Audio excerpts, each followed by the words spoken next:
नमस्ते दो शब्दों से मिला नमः अस्ते। नमः मीन्स झुक गया, अस्ते मीन सर, यानी कि हमारा सर झुक गया। अब जहाँ सर झुकने की बात आई, इसका मतलब हुआ कि हमारा घमंड, हमारा अहंकार, हमारा ईगो सारे का सारा झुक गया, यानी कि ख़त्म हो गया। यानी कि हम बिल्कुल कहीं भी अहंकार से नहीं भरे, हम मर्म हो गए बिल्कुल, ये अर्थ होता है। और इसका अगर दूसरा अर्थ लें नमस्ते का, तो इसको पहले समझना पड़ेगा कि ये जो परंपरा चली आ रही है भारतीय संस्कृति में नमस्ते की, कहीं कोई इसका विधान है, कहीं कोई इसका कारण है। इसके कारण अगर तलाशे जाएं तो देखिए, योग शास्त्र की दृष्टिकोण से देख लीजिए, इसका विवेचनात्मक विवरण देख लीजिए, इसके साइंटिफिक रीजनिंग्स देख लीजिए, बहुत सारी चीज़ें मिलेंगी इसमें आपको। मगर थोड़ा सा इसमें ये पूर्णता नहीं है इस वीडियो में, जस्ट इसलिए दे रहा हूँ कि आदमी सोचने को मजबूर हो। देखिए, मैंने नमस्ते को कंपेयर किया पिरामिड से, और पिरामिड जो है वो एक बहुत सा बेस है, केवल छोटा सा बेस है श्री यंत्र का। दोनों चीज़ें दिखा देता हूँ आपको, पिरामिड भी आप देखिए और श्री यंत्र का भी आप डायग्राम देखिए। आप देखिए कि जो ये हमारे यंत्र बनते हैं, ये यंत्रों में क्या क्रिएशन होता है, इनमें क्यों दैवीय शक्ति भर जाती है, कुछ ना कुछ तो रीज़न रहता होगा ना इसके पीछे। देखिए, ये ज्योमेट्रिकल फिगर्स, ज्योमेट्रिकल ड्राइंग अगर आप लेके चलें तो बिंदु से लेके उसमें कोण हो गए, उसमें स्क्वायर हो गए, उसमें सर्कल हो गए, उसमें रेक्टेंगल्स हो गए, इन डिफरेंट ज्योमेट्रिकल फिगर्स से बनते हैं यंत्र। अब आदमी ताज्जुब करेगा कि ज्योमेट्रिकल फिगर से बने यंत्रों में दैवीय शक्ति कैसे भर जाती है, क्या इसके पीछे कारण है। तो फिर उसको मैंने तुलना करी पिरामिड से। ये जो मैं दे रहा हूँ आपको कहीं नहीं मिलेगा। पिरामिड से इसलिए मैंने कंपेयर किया। अब देखिए, पिरामिड को देखिए आप, मिस्र के पिरामिड देखिए आप, उसमें विशेष रूप से खूफा का पिरामिड, गीज़ा का पिरामिड, इनके अंदर ऐसी क्या क्रिएशन है। ये तो सब बहुत एक सब लोग मैं समझता हूँ जानते होंगे कि कुछ उनके अंदर कुछ ऐसे विशेष गुणधर्म हैं कि चीज़ें डिके नहीं होती इसके अंदर। इसलिए मम्मी इसको कहते हैं, करने के लिए मम्मी बना के उसके अंदर रखते थे ताकि उनकी बॉडी में डिकम्पोजिशन नहीं हो, सड़े नहीं उनकी बॉडी। और फिर उसके बाद में बहुत एक क्रेज़ चला था पिरामिड्स का। आपने देखा होगा, छोटे छोटे से पिरामिड्स बना के उसके अंदर ब्लेड्स रखते थे, उसके अंदर मेडिसिन रखते थे, उसके अंदर सीड्स को जर्मिनेट करते थे।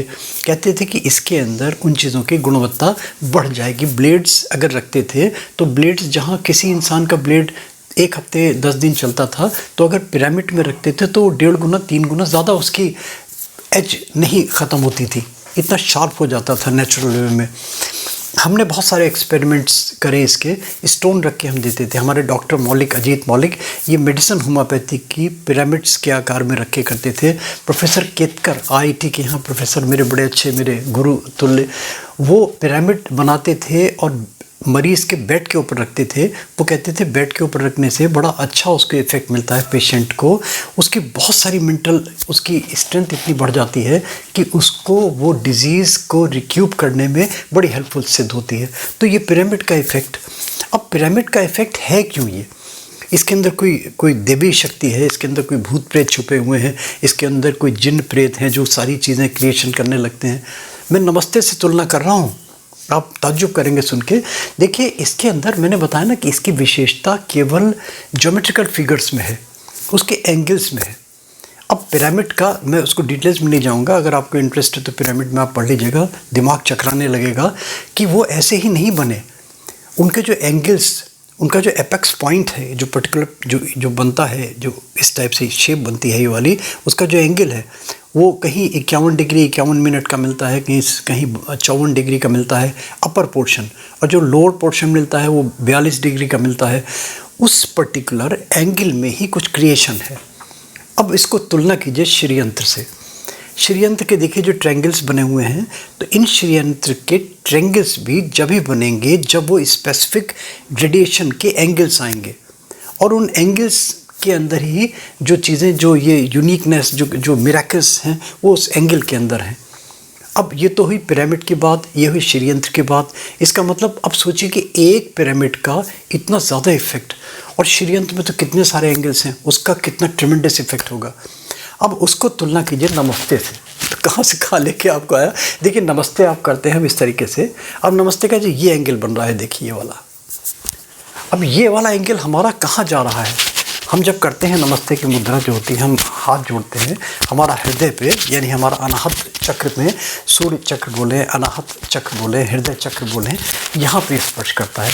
यानी कि ये जो एंगल बना ये वाला, आप देखिए ना नमस्ते करेंगे तो ये ऑब्वियसली ये पिरामिडिकल शेप आ जाएगी इस तरीके से, आप ध्यान से देखिए।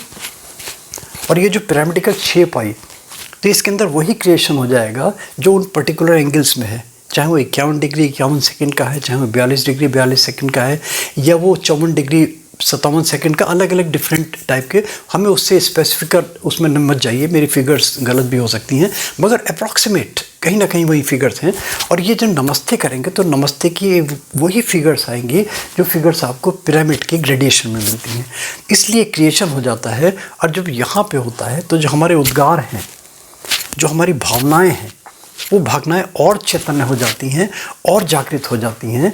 यानी कि हम किसी की अगर हम किसी को अभिवादन करते हैं तो हमारे अंदर विनम्रता भर जाती है, हमारे अंदर हृदय के उद्गार भर जाते हैं, हमारी भावनाएं भर जाती हैं उसके अंदर। और वो भावनाएं जब किसी दूसरे को जाती हैं तब वो भी एक आनंद की अनुभूति अनुभव करता है। और कितना भी अगर मान लीजिए कितनी भी कोई मैं समझता हूँ कोई किसी भी प्रवृत्ति का इंसान हो, अगर कोई नमस्ते करता है तो वो एक बार को नर्म पड़ जाएगा। अगर 10 बार वो गुस्सा हो रहा है तो एक बार वो सोचने लगेगा कि वो भी नर्म हो जाए, वो भी शांत हो जाए, क्योंकि हमने अपने आगे सर झुका दिया। अब नमस्ते की मुद्रा तरीके से बताते हैं, इस तरह हाथ जोड़े, यही तरीका है, हाथ जोड़े, हल्के से सर को स्पर्श नीचे किया। इनके जो मुद्राएं हैं, अभी योग शास्त्र में जाते हैं, अगर आप एक्यूप्रेशर में जाएंगे तो जो हमारे तत्व हैं, हमारे जो पंच तत्व हमारे शरीर के अंदर व्याप्त हैं, सब जानते हैं। देखिए ये अग्नि तत्व का प्रतीक, ये वायु तत्व का प्रतीक, मध्यमा उंगली हमारी आकाश तत्व का प्रतीक, जो हमारी अनामिका उंगली है पृथ्वी तत्व का प्रतीक, और जो हमारी कनिष्ठिका है ये जल तत्व का प्रतीक। तो जो हमने पांचों तत्वों को हमने मिला लिया, इस तरीके से हमने प्रेशर किया, तो ये एक प्रॉपर मुद्रा बन गई। तो ये जो हमने प्रेशर किया, हमारी उंगलियों का जो प्रेशर पड़ा, ये योग शास्त्र में जाते हैं। और अगर आप हस्त मुद्रा चिकित्सा में जाते हैं तो हस्त मुद्रा चिकित्सा में भी बड़ा इसका इफेक्ट है। अगर आप इस तरीके से हाथ को प्रेस करते हैं, ये भी अपने में एक्यूप्रेशर का काम करता है। ताली बजाते सुना होगा आपने, डिफरेंट मुद्राएं आपने देखी होंगी, वो सब हस्त मुद्रा चिकित्सा में जाएंगे तो वो भी मिलता चला जाएगा। यानी कि कहीं ना कहीं कहने का मतलब ये है कि ये सब चीज़ें लिंक हैं, इंटरलिंक हैं कहीं ना कहीं। अब उनको क्लब करना, देखिए गोपाला जो मोटिवेशनल वीडियोस, मैं इसको लॉजिकल चीज़ें देता हूँ, मैं साइंटिफिक चीज़ें देता हूँ, मैं विवेचनात्मक चीज़ें देता हूँ। ये मैंने कहा ना, परफेक्ट पूर्णता कदापि नहीं है। ये तो जस्ट एक इनिशिएट करने के लिए, एक आपको मोटिवेट करने के लिए। इसको सोचिए, इसको मनन कीजिए, नमस्ते देखिए और नमस्ते का मर्म देखिए, नमस्ते की साइंटिफिक रीजनिंग्स देखिए, इसका आप आयुर्वेद में देखिए, इसका आप नेचुरोपैथी में देखिए कहीं ना कहीं। और सबसे बड़ी चीज़ हमारी सभ्यता, हमारी संस्कृति। नमस्ते नमः अस्ते, मैं झुक गया, मैं नर्म हो गया, मैंने आपसे माफ़ी मांग ली। तो आदमी के जो उद्गार, आदमी के दिल के भाव, वो प्रकट करने का तरीका नमः अस्ते। तो ये नमस्ते की मुद्रा। और एक रिक्वेस्ट, अगर अच्छा लगता तो लाइक, सब्सक्राइब और फॉरवर्ड करें, और लोगों को नोटिफिकेशन बेल में प्लीज़ ज़रूर क्लिक कर दिया करें। आपको गोपाला जो मोटिवेशनल में इस टाइप की यूनिक चीज़ें मिलती चली जाएंगी, मल्टीपल सब्जेक्ट्स मिलेंगे आपको। थैंक यू दोस्तों, thank you, thanks for hearing Gopala ji. नमस्ते।